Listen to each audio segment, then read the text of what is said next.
할렐루야, 반갑습니다. 우리 사랑하는 평안의 성도들과 함께 오늘도 하나님 말씀 나눌 수 있어서 참 기쁨입니다. 지난번에도 말씀을 나누었고 또 이렇게 한 달이 지나서 이어서 말씀을 나누게 했는데, 특별히 오늘이 우리 평안교회 38주년 또 38년 전에 시작했던 그날을 감사하는 예배를 오전에 드린 것으로 알고 있습니다. 저도 평안교회 일원으로 이렇게 하나님 말씀을 나누고 섬길 수 있어서 참 감사하고요. 38년뿐 아니라 앞으로 50년, 100년 다음 세대를 세워가며 이웃을 섬기고 하나님을 사랑하는 그런 하나님께 칭찬받는 그런 평안교회가 되기 위해서 부족한 저도 최선을 다해 기도하며 섬기겠습니다. 사랑하는 성도님들도 오늘 말씀을 통해서 힘을 얻고 하나님께 칭찬 듣는 한 주 또 한 해가 되시기를 간절히 소망하는 마음으로 하나님 말씀 증거하겠습니다. 오늘 말씀은 지난번과 이어서 그 어떤 상황에도 두 번째 말씀으로 하나님 말씀 증거합니다. 우리 성도님들 기억하실지 모르겠어요. 2002년 6월 18일에 있었던 일입니다. 한국과 이탈리아가 월드컵에서 16강전에서 만났던 경기를 기억합니다. 당시 우리나라가 처음으로 16강에 진출했던 경기였지요. 한번 기억해 보시겠습니까? 수비로는 최고였던 이탈리아랑 경기를 하자마자 하나님께서 우리나라에게 복을 주셨는지 아니면 선수들이 열심히 뛰었는지 그것은 차후에 나누겠지만, 시작하자마자 우리나라는 페널티킥을 얻게 됩니다. 당시 한국 공격수 선수였던 안정환 선수가 페널티킥을 하게 되지요. 그러나 이것은 우리에게 너무나 좋은 찬스였지만 안타깝게도 당시 최고의 골키퍼였던 이탈리아의 부폰이라는 선수가 그 골을 맞게 되지요. 안정환 선수의 페널티킥이 결국에는 들어가지 않고 얼마 시간이 지나지 않아 당시 최고의 공격수였던 비엘이라는 이탈리아 선수가 우리나라 골대에 골을 넣게 됩니다. 이때만 해도 우리는 이제는 이탈리아를 이길 수 없겠다라고 생각을 했어요. 수비만큼은 이탈리아가 최고였기 때문입니다. 허망한 마음이었지요. 페널티킥으로 우리가 먼저 골을 넣을 수 있는 상황이었는데 그것을 넣지 못하고 오히려 이탈리아에게 골을 먹는 상황이었습니다. 그러나 다들 아시듯이 전반 내내 후반 내내 시간이 끌어가다가 후반 44분에 한국의 설기현 선수가 골을 넣게 됩니다. 당시 그 감동은 이루 말할 수가 없어요. 그리고 연장전으로 가서 페널티킥을 넣지 못했던 안정환 선수가 헤딩으로 골을 넣었던 것 기억합니다. 우리가 이탈리아를 이긴 것이지요. 당시 상황으로 우리가 들어가 본다면, 좀 상상해 본다면 손에 땀을 쥐는 경기였습니다. 그러나 지금 20년이 지난 오늘 다시 한번 생각해 본다면, 다시 2002년 한국과 이탈리아의 경기를 보면 어떠시겠어요? 20년이 지난 오늘 그 경기를 보면 긴장감이 하나도 없을 겁니다. 안정환 선수가 페널티킥을 못 넣어도 아마 우리는 그럴 거예요. 괜찮아. 후반 44분 되면 설기현 선수가 골을 넣을 거야. 그리고 결국에는 연장전에서 우리는 이길 거야. 네, 맞습니다. 지금 그 경기를 본다면 전혀 긴장감도 없고 우리는 걱정스럽지도 않습니다. 왜 그렇죠? 왜 그럴까요? 그것은 바로 이미 결과를 알고 있기 때문입니다. 경기의 결과를 이미 알고 있기 때문에 경기 내에 일어난 수많은 긴장적인 상황들은 우리에게 전혀 걱정이 되지 않는다라는 것이지요. 이미 결과를 알고 있다면 그것처럼 걱정 없는 일이 없습니다. 저는 오늘 이 부분을 사랑하는 성도들과 좀 나누어 보고 싶습니다. 우리가 그 어떤 상황에도 하나님을 높이고 감사하고 찬양할 수 있는 이유는 기억하시기 바랍니다. 신앙인인 우리는 우리의 결과를 이미 아는 인생이기 때문입니다. 지금 우리는 에베소서를 보고 있지요. 바울을 주목해 보겠습니다. 바울은 지금 비록 옥에 갇혀 있는 상황이지만 그가 에베소 교회를 향해서 하나님을 찬양하고 있어요. 그 어떤 상황에서도 하나님을 찬양할 이유가 가득한 것을 우리는 확인할 수 있습니다. 사실 이것은 우리의 이야기라고도 볼 수 있겠죠. 지금 저와 여러분이 만나는 그 상황은 어떤 상황입니까? 신앙생활 잘해보려 하는데 혹시 방해가 있진 않으세요? 자녀의 믿음이 좀 좋았으면 좋겠는데 생각대로 그렇게 되지 않는 어려움은 없으십니까? 물질의 어려움은 어떠세요? 관계는 어떻습니까? 여러분의 건강은 좀 어떠실까요? 우리가 혹 우리의 마음대로 되지 않는 상황을 만나고 있다면 여러분은 지금 어떤 마음이시겠어요? 한숨 짓는 인생이실까요? 아니면 오늘 바울처럼 감옥에 있는 상황일지라도 그 현실은 전혀 중요치 않고 우리의 결과가 이미 확정되어 있음을 바라보면서 어떤 상황에도 하나님을 찬양하는 그런 신앙인으로 우리는 살아가고 있는지요? 사실 오늘 우리가 나누고자 하는 말씀은 매우 명확합니다. 우리의 결과는 이미 확정되어 있다라는 것이죠. 우리는 망할 수 없는 인생이라는 것입니다. 우리는 질 수 없는 인생이라는 것이죠. 지난 시간 이어서 바울이 그 어떠한 상황에도 하나님을 찬양하는 이유를 우리는 성경을 통해서 확인하고 있습니다. 그것은 사실 우리의 이야기이고 하나님 바울을 통해서 우리에게 말씀해 주고 있는 것이죠. 바울이 하늘에 속한 신령한 복을 받았기 때문에 좌절하지 말고 낙심하지 말고 하나님을 찬양하라 라고 에베소 성도를 향해서 이야기하고 있고요. 이 말씀은 사실 오늘 살아가는 평안의 성도들에게도 동일하게 주시는 하나님의 말씀입니다. 7절 보시겠습니까? 바울이 무엇 때문에 하나님을 찬양할 수 있었는가? 지난 시간에는 우리가 하나님의 자녀됨에 의해서 우리가 하나님을 찬양할 수 있음을 말씀을 나누었지요. 선택에 대한 말씀을 나누었습니다. 오늘 말씀을 이어서 보도록 하죠. 7절입니다. 옆에 슬라이드와 함께 같이 읽어주시면 좋을 것 같고 여러분 성경을 봐도 좋을 것 같습니다. 제가 천천히 읽겠습니다. 7절입니다. 우리는 그리스도 안에서 그의 은혜의 풍성함을 따라 그의 피로 말미암아 속량 곧 제사함을 받았느니라. 아멘. 우리가 받은 하늘에 속한 신령한 복은 첫 번째는 선택된 하나님의 자녀가 된 것이었습니다. 이것만 생각하면 바울이 옥에 갇혀 있지만 슬플 일이 하나도 없었다라는 것이죠. 하나님의 자녀가 되었다라는 것입니다. 오늘 두 번째로 바울은 7절에서 바로 죄의 용서에 대해서 이야기하고 있습니다. 그가 어려운 상황이었지만 하나님을 찬양하고 있고 에베소 성도들에게 하나님을 찬양해야 될 이유의 두 번째로 이야기하는 것이 바로 죄를 용서받았다라는 것이에요. 이것은 우리가 어떠한 상황이든지 이 죄의 용서의 복을 누리기만 하면 행복하다라는 것입니다. 죄 용서받음, 이것에 있어서 막스 루케이도 목사님은 이런 이야기를 했어요. 한번 들어보시겠습니까? 은혜 없이 죄의 고백은 절망이고 죄 용서받음 없는 은혜는 오만이기에 이 두 가지를 함께 고백할 때 진정한 회심이 있다. 은혜 없는 죄의 고백은 절망이지만 또 죄 용서 없는 은혜도 오만이기 때문에 이 두 가지가 함께 있어야 된다라고 이야기합니다. 다시 이야기하면 죄를 용서받는 것은 우리 신앙인에 있어서 매우 중요하다라는 것입니다. 아마 이렇게 이야기하면 처음 교회 오셨거나 아직 십자가의 사랑을 잘 모르시는 분들은 이런 질문할 수 있을 것 같아요. 도대체 내가 무슨 죄를 지었길래 하나님이 나를 용서해 주신 거지?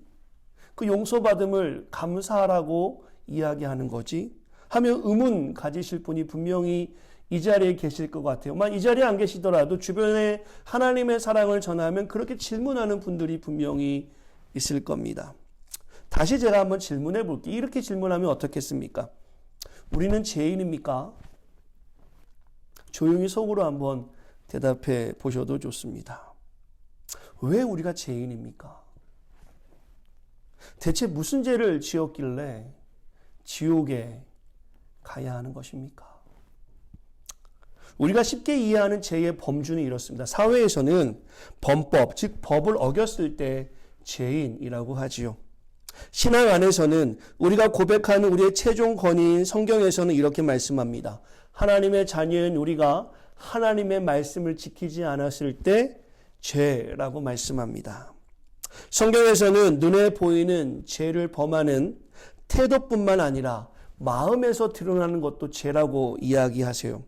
예수님께서 이렇게 말씀하셨지요. 사람은 미워해도 살인이고 죄인이라. 질문을 다시 드리죠. 제가 조금 전에 우리의 죄의 태도뿐만 아니라 마음에서 드러나는 것도 성경에서는 죄라고 말씀을 드렸습니다. 다시 질문 드립니다. 우리가 죄인입니까? 앞선 설명에서 죄에 대한 이해를 우리가 분명히 했다면 우리는 죄인이라고 이야기할 것이에요. 그러나 저는 이것보다 더 심각한 죄가 우리에게 있음을 좀 나누어 보고 싶습니다. 조금 더 설명을 드릴게요. 여러분을 만나 뵙고 이 죄에 대해서 나눈다라면 좀 더 깊이 나눌 수 있겠지만 오늘 영상으로 하나님 말씀을 나누고 있기 때문에 본문에 의한 내용과도 조금 벗어나는 이야기는 아니지만 이것에 대한 기록을 우리가 막 나누기에는 시간이 부족하기 때문에 다음에 나누겠지만 죄가 무엇인지에 대한 이해는 이 시간에 있어야 될 줄 믿습니다. 성경의 말씀을 그대로 제가 설명해 드리겠습니다. 나누도록 하겠습니다. 슬라이드 봐주시면 이 땅에는 죄 없는 사람이 아무도 없어요. 로마서 3장에 보시면 기록된 바 의인은 하나도 없다라고 말씀합니다. 우리가 잘 알고 있는 로마 3장 23절의 말씀 보시면 모든 사람이 죄를 범하여서 하나님의 영광에 이르지 못하였다라고 말씀하고 있습니다. 이 하나님의 영광에 이르지 못하였다는 말은 하나님의 인격에 또 하나님을 닮아가지 못했다라고도 이해하시면 좋겠어요. 우리가 죄 때문에 하나님을 닮을 수 없는 존재가 된 것입니다. 다음번에 나누겠지만 에베소서 2장 3절에 보시면 우리를 본질상 진노의 자녀라고 성경에서는 말씀하고 있습니다. 왜 성경에서 이렇게 말씀하시는 것일까? 왜 성경에서는 우리에게 본질상 진노의 자녀라고 말씀하시고 의인은 하나도 없다 말씀하시며 모든 사람이 죄를 범하였음을 말씀하고 우리에게 강력하게 경고하시는 것일까? 창세기 1장으로 좀 돌아가 보아야 할 것 같습니다. 창세기 1장에 보시면 세상은 혼돈하였습니다. 하나님께서 말씀으로 천지를 창조하시며 그 혼돈함을 하나님의 말씀으로 정돈해 주셨어요. 그 혼탁한 어지러움이 하나님 말씀으로 아름다움이 되었습니다. 그 무질서함이 하나님의 말씀으로 질서가 되었어요. 아무것도 없는 것에서 하나님의 말씀으로 풍성함이 이루어졌지요. 인간이 살 수 있는 에덴 동산을 만들어 주시고 모든 것을 허락해 주셨습니다. 그러나 허락되지 않은 선악과를 인간이 먹음으로 창세기 3장에 보시면 인간이 죄를 지어 사망에 이르렀다라고 말씀하고 있어요. 그 죄 이후에 다시 혼돈이 되었고 어지럼이 되었고 무질서한 세상이 된 것이지요. 이 죄는 한 사람으로 시작되었다고 성경에서는 우리에게 말씀하고 있습니다. 로마서 5장 12절의 말씀에 보시면 제가 천천히 읽어드리겠습니다. 그러므로 한 사람으로 말미암아 죄가 세상에 들어오고 죄로 말미암아 사망이 들어왔나니 이와 같이 모든 사람이 죄를 지었으므로 사망이 모든 사람에게 이르렀느니라. 아멘. 한 사람의 죄가 모든 사람에게 전가되었음을 성경에서는 우리에게 말씀하고 있습니다. 로마서 5장 12절의 말씀을 풀어본다면 영원한 생명을 가질 수 있던 한 사람이 있었어요. 그러나 그가 하나님의 금하신 선악과를 먹는 죄로 인해 사망이 들어온 것이지요. 그 죄로 인한 사망은 그 한 사람만 사망하는 것이 아니었습니다.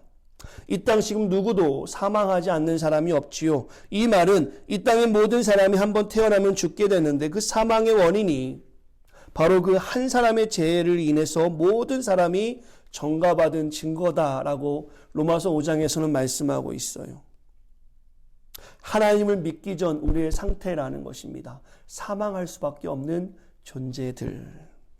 죄로 인해 사망이 모든 사람에게 이뤘다는 말씀이죠. 그 한 사람은 창세기 3장에서 하나님 말씀을 불순종했던 아담이었습니다. 그렇게 말하면 아마 이러한 질문을 또 하실 수 있을 것 같아요. 제가 청년 사역을 꽤 오래 했는데 청년들에 대한 질문이었습니다. 나는 아담을 본 적도 없고 목사님, 나는 아담을 만난 적이 없어요. 그리고 농담 삼아 하는 이야기겠지만 아담은 아씨고 나는 김씨인데 나는 선악과 근처도 안 갔는데 왜 아담의 죄가 나에게 전가되는 것입니까? 하고 불평등하다, 불공평하다라는 마음으로 그런 질문을 하는 사람들을 꽤 많이 만나게 됩니다. 여러분에게도 그런 질문 없을까요? 왜 아담의 죄가 나에게 전가되는 것입니까? 이 부분에 대해서는 시카고에 있는 트리니티 신학대학교 조직신학 교수를 역임한 웨임 그루덴 교수의 글을 좀 설명해 드리면 좋겠습니다. 왜 아담의 죄가 나에게 전가되는가? 슬라이드를 보시면서 따라오시길 바랍니다. 제가 읽어드릴게요. 우리는 아담의 죄성만이 아니라 죄가 낳는 죄가를 물려받았습니다. 아담의 행동은 자신의 죄과만이 아니라 다른 모든 인간의 죄과도 가져온 것이지요. 바울은 로마서 5장 19절에서 이것을 설명합니다. 이 사실은 매우 불공평하고 실제로 믿기 어려워 보일 수 있지만 하나님의 방식에는 아무런 모순이 없습니다. 한 사람이 순종치 아니함으로 많은 사람이 죄인 되는 것은 불공평한 것처럼 보이지만 하나님은 아담으로 시작하는 올 인류를 유기적인 전체, 즉 인류의 머리인 아담으로 대표되는 한 몸으로 선언하셨고, 마찬가지로 하나님은 로마서 5장 19절에서 계속 말씀하시듯이 한 사람의 순종으로 많은 사람이 의인이 되리라는 말씀으로 이제는 온 전체가 그리스도를 믿어 그리스도인들로 구성된 새로운 인류가 유기적인 전체, 즉 머리인 그리스도로 대표되는 한 몸으로 선언하셨습니다.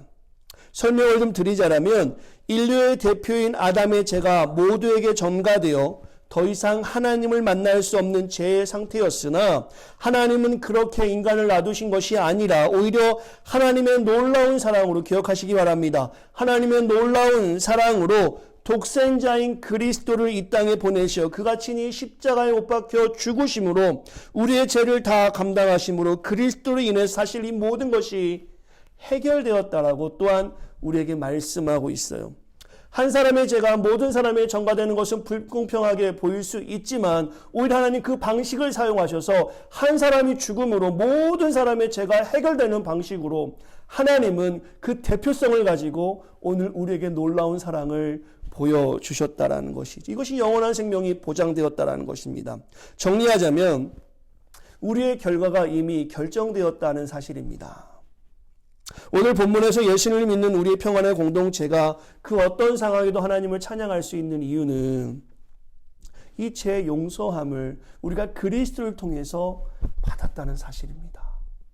아담을 통해서 죄가 전가된 사실로 끝난 것이 아니라 하나님은 그리스도를 통해서 그 모든 죄를 우리의 공로 없이 용서해 주셨다라는 사실입니다. 사실 이것이 오늘 말씀의 방점이고 핵심이지요.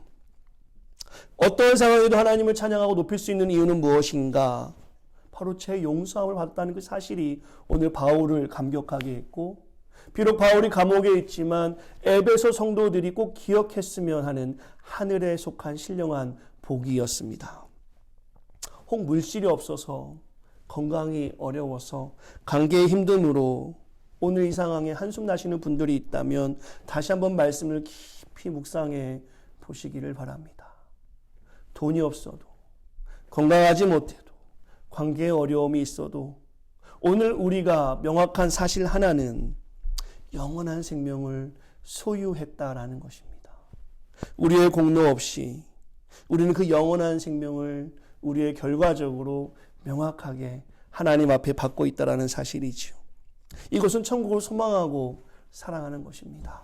아마 아멘을 크게 하셨으리라 믿습니다.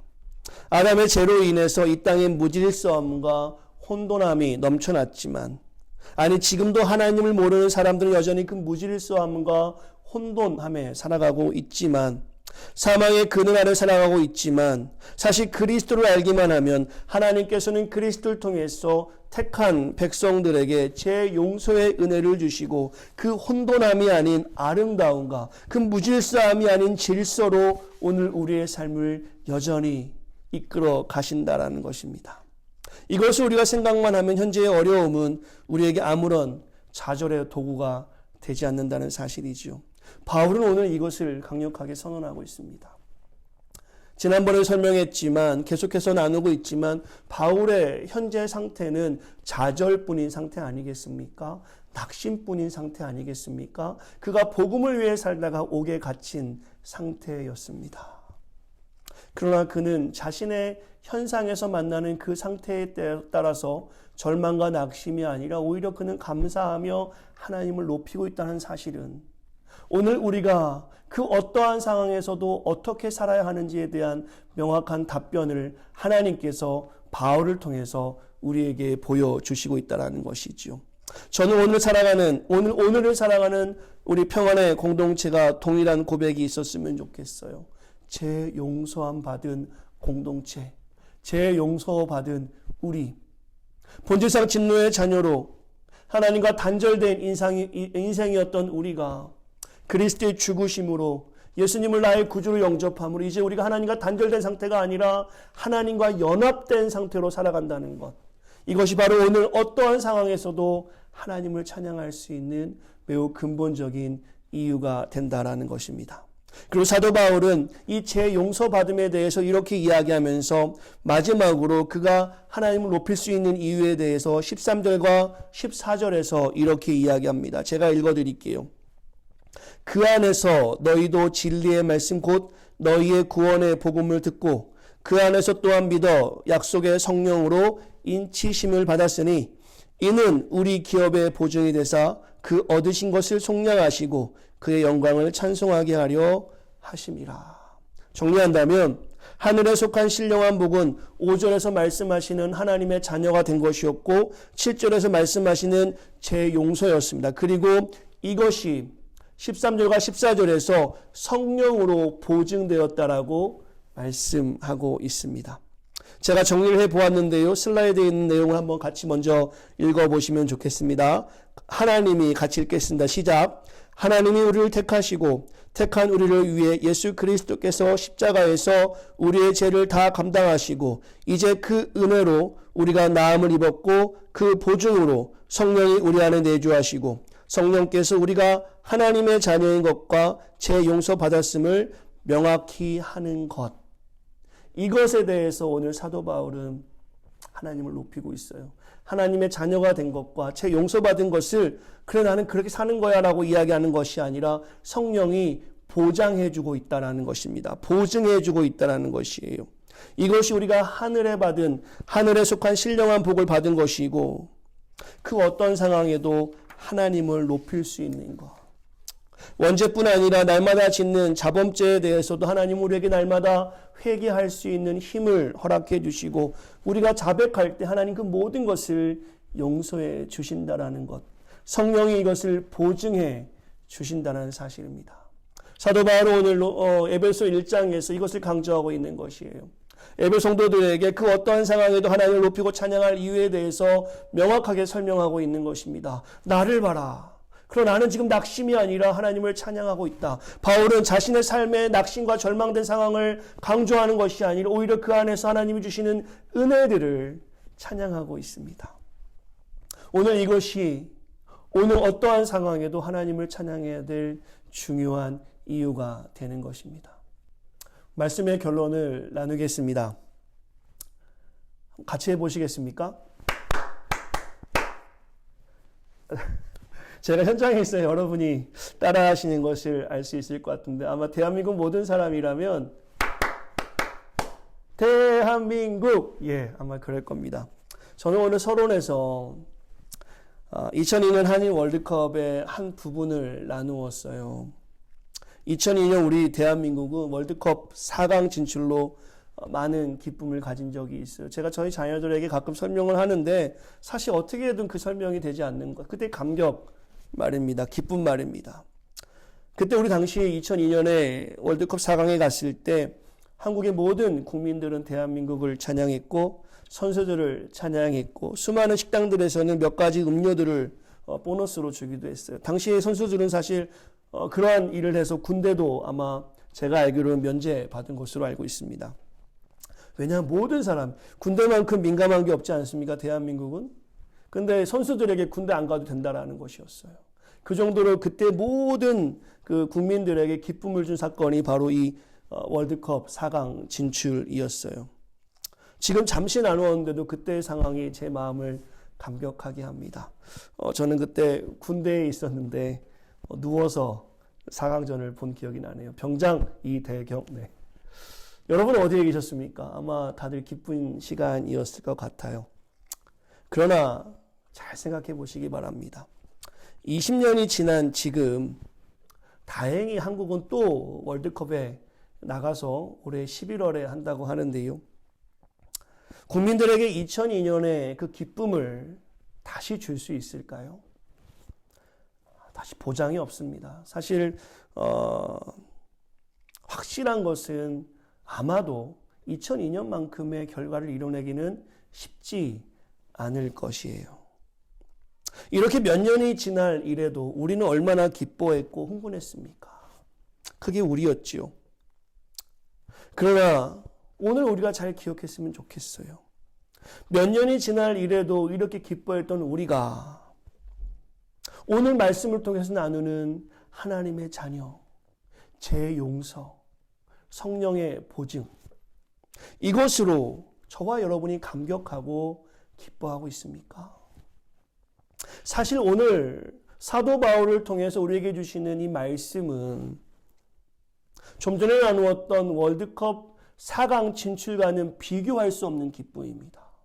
비교할 수 없는 즐거움이고, 이것은 우리가 어떤 상황에서도 하나님을 높일 수 있는 중요한 이유가 되는 것이지요. 이것은 10년이 지나도 20년이 지나도 100년이 지나도 주님 오시는 그날까지 변함없는 사실이고 우리가 소유한 하나님의 은혜입니다. 오늘 우리가 자유할 수 있는 것은 여러분과 제가 누리는 물질과 건강과 자녀와 관계가 아니라 이 하늘에 속한 신령한 복이 오늘 우리를 자유케 하고 있습니다.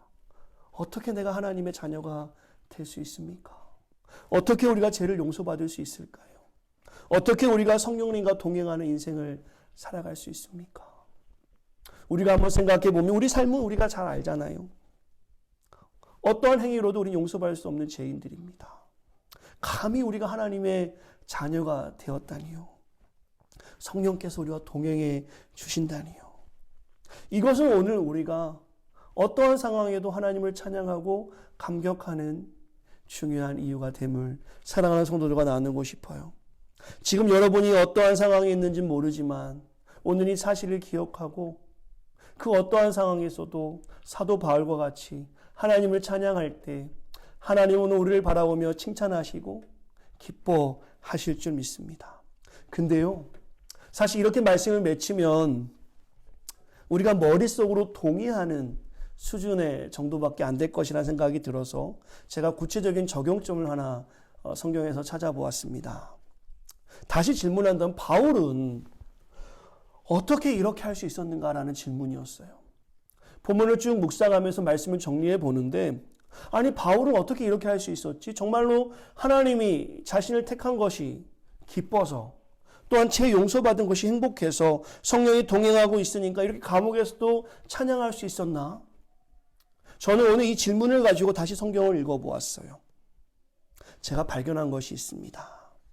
꼭 기억하면 좋겠다라는 하나님 말씀인데요. 먼저 따라해 주시겠습니까? 적용점이에요. 따라해 주십시오. 슬라이드에 나와 있습니다. 우리는 주 안에서 살아야 합니다. 시작. 우리는 주 안에서 살아야 합니다. 오늘 본문을 다시 주목해 볼게요. 본문의 해석은 다 끝났지만 선택, 하나님의 자녀의 선택과 재용서, 성령의 보증이 있는데 이것이 있기 때문에 우리가 하나님을 찬양할 수밖에 없는데, 오늘 본문에 보시면 사도 바울이 대단한 믿음을 가지고 있기 때문에 그가 이것만 가지고 하나님을 찬양했는가? 물론 그럴 수도 있지만 제가 보는 관점에서는 그에게 오늘 말씀을 통해서 사도 바울이 날마다 하는 것이 있었다는 것입니다. 이것이 있기 때문에 그는 하나님을 찬양할 수 있었고 하나님을 높일 수 있었다는 것이지. 그것이 무엇이냐면 바로 오늘 사도 바울이 주 안에 있었다라는 사실이에요. 다시 에베소 1장 1절부터 14절까지 쭉 보시면요. 제가 읽어드릴게요. 1절 보시겠습니까? 우리가 찬찬히 살펴보면 이런 말씀들이 있어요. 그리스도 예수 안에서. 3절에 보시면 그리스도 안에서, 4절에 보시면 그리스도 안에서, 6절 그가 사랑하시는 자 안에서, 7절 그리스도 안에서, 9절 그리스도 안에서, 10절 그리스도 안에서, 11절 그 안에서, 12절 그리스도 안에서, 13절 그 안에서. 제가 무슨 이야기를 할까요? 오늘 본문 말씀을 주목해 보시면요. 에베소 1장 1절부터 14절에 보시면 10번이나 동일한 어구를 사도 바울은 사용하고 있습니다. 바로 주 안에서라는 문장이에요. 이것이 반복되어 있어요. 헬라어로 보시면 엔 크리스토스라는 말입니다. 이것은 매우 중요한 의미를 우리에게 가르쳐 주고 있어요. 바울은 지금 옥에 갇혀 있는 상태였습니다. 옥에 갇힌 자유치 못한 상태였지만 오히려 그는 하나님을 찬양하며 에베소 교회들을 향해서 하나님을 찬양할 이유에 대해서 설명하고 있지요. 어떻게 그가 그렇게 할 수 있었는가라는 질문입니다. 바로 그는 복음 때문에 고난받지만 복음 때문엔 자유케 되지 못했지만 그리스도 안에 있었다라는 사실입니다. 그가 주 안에 거함으로 하늘에 속한 신령한 비밀, 복을 알게 된 것이지요. 현재 당하는 고난은 장차 있을 영광에 비할 바 못한 것을 알기에 이 고백이 2000년이 지난 오늘 우리에게도 유효하게 전해지고 있는 것이고 고백해야 되는 것입니다. 다시 말씀을 나누자면 하나님의 자녀로 선택받은 것, 죄가 용서받은 것, 성령이 나와 동행하는 것, 이 모든 것들은 내가 주 안에 있을 때만이 우리가 알게 되는 놀라운 비밀이라는 것입니다. 사도 바울은 그렇기 때문에 오늘 본문에서 하나님을 찬양해야 될 이유에 대해서 하늘의 신령한 복을 설명하면서 주 안에서, 그 안에서, 그리스도 안에서, 주 안에서 계속해서 반복하고 있는 것이었습니다. 9절에 보시면 주 안에 거하는 것은 사실 비밀을 푸는 열쇠가 됩니다. 그 비밀은 10절에서 그리스도 안에서 만물이 통일된다라고 말씀하고 있어요. 매우 중요한 내용인데 제가 오늘 적용점으로 이 부분을 조금 나누도록 하겠습니다. 좀 시간을 가지고 나누면 좋겠지만 여러분 성경을 읽어보시면 쉽게 이해되실 것 같아요. 창조된 하나님의 역사가 인간의 불순종으로 인해서 다시 혼탁해지고 부조화스러워지고 혼돈해졌지만 그리스도로 인해서 다시 처음 창조 때의 모습보다 더 아름답게 질서 있게 조화 있게 정돈된 상태로 회복시킨다는 것이 바로 만물을 통일시킨다라는 의미입니다. 다시 이야기하면 이 상태가 되면 독사고래 어린이가 손 놓고 장난쳐도 물지 않는 회복의 역사가 있다는 것이에요. 지금 이 땅에 지나는 수많은 시기, 질투, 수군거림 혹은 악한 것, 나와 생각이 다르다고 비난하고 싸우는 이 모든 비정상인 것들이 주 안에서 만물이 통일될 때에 회복된다라고 오늘 성경에서는 사실 말씀하고 있는 것입니다. 다시 이야기하면 주 안에 거해하지만이 주 안에 거할 때만이 주 안에 거하여 살아갈 때만이 우리가 하나님의 자녀된 것에 감사할 수 있고 죄를 용서받은 것에 감사할 수 있으며 그것이 성령으로 보증된다는 것을 우리가 깨닫게 되는 것이에요. 머릿속으로 아무리 알고 있어도 우리가 주 안에 거하지 못하면 이 하늘에 속한 신령한 복을 우리 안에 신실하게 고백할 수 없다는 것입니다. 오늘 사도 바울이 그렇게 살아갔던 것이에요. 반복되고 있지만 그가 어려운 상황, 낙심되는 상황에 있었지만 그가 자유할 수 있는 것은 그가 감옥에 갇힌 상태가 아니라 주 안에 거하는 상태였기 때문에 그의 현실은 그에게 아무런 거리낌이 되지 않는 것이었지요. 이것이 회복입니다. 이것이 오늘 말씀을 통해서 정말로 저와 여러분이 꼭 기억해야 될 하나님의 은혜이지요. 사랑하고 보고 싶은 우리 평안의 귀한 성도 여러분, 에베소서의 핵심 구절이 하나님의 선택, 죄 용서, 그리고 성령의 보증, 이것이 바로 만물이 통일되는 하나님의 역사입니다. 이 비밀이 우리가 주 안에 거할 때 온전하게 우리가 알게 되는 하나님의 은혜이고 8절의 말씀처럼 본다면 이것이 지혜와 총명을 넘치게 하사 그의 뜻에 결정하신 대로 일하시는 하나님의 비밀을 알게 되는 놀라운 일이 우리 안에 이루어지는 것이지요.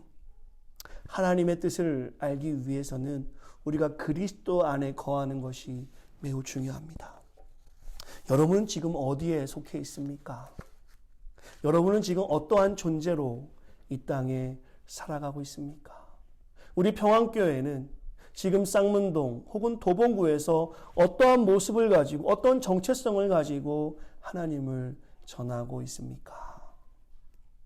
우리가 그리스도 안에 거하지 못하면 우리가 떠드는 이 모든 말들은 허공에 외치는 메아리 같을 테지만 우리가 어떠한 상황에 있을지라도 지금 말할 수 없는 어려움, 고난, 무어라 설명할 수 없는 가정들이 우리의 삶에 가득할지라도 주 안에 거하고 있기만 하면 어떤 상황에서든지 하나님은 그 상황에서 우리를 살아갈 수 있는 힘을 허락해 주시는 것이고, 하나님이 하신 놀라운 그 비밀의 역사들을 깨닫게 하시어서 그 어떤 상황에서도 우리는 바울과 같이 하나님을 찬양할 수 있는 것입니다. 어떤 비밀의 역사가 바울에게 임했기 때문에 하나님을 찬양하는 바울의 모습이 아니라 바울이 주 안에 거하고 있기 때문에 하나님의 비밀을 알게 된 것이고, 그 놀라운 일들을 그는 하나님을 찬양하는 것으로 사용하고 있는 것이죠. 저는 오늘 우리가 그렇게 살았으면 좋겠습니다. 하나님이 알려주신 그 비밀을 내 것으로 소유하고 싶다면 오늘 우리는 주 안에 거해야 합니다. 주 안에 거할 때 우리는 하늘에 속한 신령한 복을 누릴 수 있는 것이고, 그곳으로 이 땅에 온전한 회복을 이루는데 우리가 쓰임 받는 것입니다. 한번 잘 생각해 보세요. 세상에 감당할 수 없고 이해할 수 없는 이러한 비밀을 하나님의 자녀된 우리에게 하나님이 알려주셨는데, 우리가 주 안에 거하지 못함으로 이 비밀을 깨닫지 못해서 우리가 가는 곳이 조화된 곳이 아니라 혼란스러움이 일어나고, 우리가 서 있는 곳이 아름다운 것이 아니라 무질서함으로 가득하더라면 하나님 얼마나 마음 아프고 속상하시겠습니까? 교회 공동체는 오히려 무질서한 곳에 질서를 보여주는 공동체가 되어야 합니다. 혼돈한 곳이 아름다움으로 바뀌는 역사가 교회 공동체가 있는 곳이 되어야 해요. 하나님을 사랑하고 이웃을 사랑하는 일은 바로 이것을 우리에게 사명으로 하신 하나님의 역사가 우리 교회를 통해서 일어나야 한다라는 것이죠. 이것을 맛볼 때 결국에는 우리는 찬양 공동체로 하나님 앞에 설 수 있는 것입니다. 저는 사랑하는 우리 평안의 공동체가 38년 동안 놀라운 일을 해왔다고 믿습니다. 저도 그 공동체 안에서 하나님의 은혜를 많이 경험했어요. 이제 12년 동안 미국에 있다가 내년에 이제 그 귀한 공동체로 다시 돌아가게 되는데, 지난 38년 동안 우리가 해온 일 너무나 귀하고 값지지만 그것으로 머물러 있다면 그 또한 하나님이 기뻐하시는 일은 아닐 것입니다. 앞으로 시간이 지날수록 다음 세대를 세워가고 더 이상 잃어버릴 수 없는 청년들을 사랑하고 섬기고, 또한 우리가 할 수만 있다면 주의 일에 헌신하여 살아가는 수많은 주의 백성들이 사명자로 살아갈 수 있도록 온 성도가 돕고 나아갈 때에 하나님께서는 오늘 이 바울을 통해 주셨던 놀라운 은혜들을 우리도 경험하게 하실 줄 믿습니다. 오늘 하나님 귀한 말씀 속에서 도전이 된 것들이 있다면 마음에 새기고, 이번 한 주간 세상 속에 살아가는 우리가 아니라, 물론 세상 속에 살아가야 되겠죠. 그러나 주 안에 거하는 모습을 가지고 세상 속에 살아가는 우리가 되기를 간절히 소망합니다. 오늘 말씀을 통해서 저와 여러분들에게 은혜가 되기를 소망하며 이 말씀을 통해서 진정한 회복이 있기를 간절히 소망하고, 계속되는 에베소서의 말씀을 통해서 교회가 무엇을 해야 하는지, 믿음을 가진 우리가 어떻게 살아야 하는지 계속 기대하며 하나님 말씀을 주목하는 사랑하는 온 성도가 되어지시기를 간절히 축원합니다. 제가 기도하고 말씀을 마치겠습니다. 참 좋으신 아버지 하나님 감사합니다. 오늘도 귀한 말씀을 통하여서 우리의 존재가 어떠한 존재인지를 깨닫게 하심에 참으로 감사합니다. 본질상 진노의 자녀였지만 하나님 우리를 사랑해 주셔서 예수 그리스도가 십자가에 죽으심으로 이제 우리가 하나님의 자녀가 되었습니다. 아무 공로 없이 우리가 하나님의 자녀가 되었고, 예수 그리스도를 통해서 우리의 모든 죄가 용서받았고, 성령께서 우리 안에 내주하여 주심으로 하나님의 자녀임을, 우리의 죄가 용서받았음을 보증해 주심에 감사합니다. 이것은 머리로만 동의하는 수준의 믿음이 아니라 바울과 같이 주 안에 거함으로 우리의 상황에서, 우리가 만나는 현실에서 좌절과 낙심되는 일이 있을지라도 주 안에 거함으로 그 모든 일을 넉넉히 감당하게 하시고, 세상과 동일한 모습으로 살아가는 것이 아니라 주 안에 거하는 우리의 모습을 가지고 세상에 나가므로 너희가 세상의 빛이다, 너희가 세상의 소금이라 말씀하신 것처럼 빛과 소금으로 살아가길 간절히 소망합니다. 38년 동안 우리 교회를 보호하시며 이끄신 하나님을 찬양합니다. 우리 교회를 끊임없이 신실하게 충성되게 이끌어 오신 담임 목사님과 당회원들, 그리고 귀한 임직자들과 주의 백성들이 있었습니다. 하나님, 귀한 교회가 오늘로 그 사명을 멈추는 것이 아니라 계속해서 그 사명을 잘 감당하여서 착하고 충성된 종아 내가 수고하였다, 하나님께 칭찬드리는 교회가 될 수 있도록 우리 평안교회를 사용하여 주시옵소서. 하나님, 우리의 지식과 우리의 경험을 사용하지 마시고 우리가 주 안에 거하는 겸손이 가득할 때 그 겸손함과 주 앞에 엎드리는 그 헌신됨을 가지고 우리를 사용하여 주시옵소서. 주님을 찬양합니다. 모든 것 주께 맡기며 사랑이 많으신 예수님의 이름으로 간절히 기도했습니다. 아멘.